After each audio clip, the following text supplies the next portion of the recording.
नवी मुंबई महानगरपालिका court hearing. आजची महत्त्वाची अपडेट अशी आहे.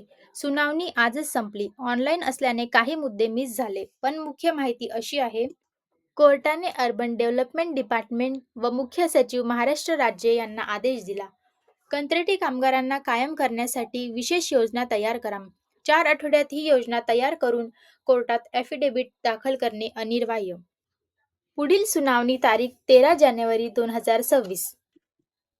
महत्त्वाचा मुद्दा. आजही महानगरपालिकेच्या वकिलांना बाजू नीट मांडता आली नाही. जाहिरात किती पदांची काढली, कंत्राटी किती पद्धतीने काम करीत आहेत, हे मूलभूत आकडेही कोर्टात स्पष्ट सांगता आला नाहीत. महानगरपालिकेच्या वकिलांचे विधान धक्कादायक.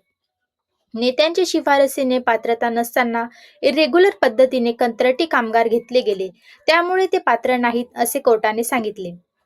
प्रश्न असा, जर इरेग्युलर भरती केली असेल तर महानगरपालिका जबाबदार नाही का? नवीन उमेदवारांच्या वेळेचा आणि पैशांचा खेळ का झाला? योग्य कायदेशीर मार्गदर्शन घेण्याची जबाबदारी कोणाची? महत्त्वाचे. रिक्वायरमेंट विषयावर कोर्टात आजही एक शब्दही बोलला गेला नाही. अपील. विद्यार्थ्यांनी व उमेदवारांनी नवी मुंबई महानगरपालिका हेल्पलाईनवर कॉल करून आपल्या शंका व अपेक्षा स्पष्टपणे विचारावेत, कारण हा मुद्दा तुमच्या भविष्याशी संबंधित आहे. याच केसवरील पुढील अपडेटसाठी लाईक, शेअर आणि सबस्क्राईब करा. कमेंट करा. अपडेट हवी असेल तर येस लिहा.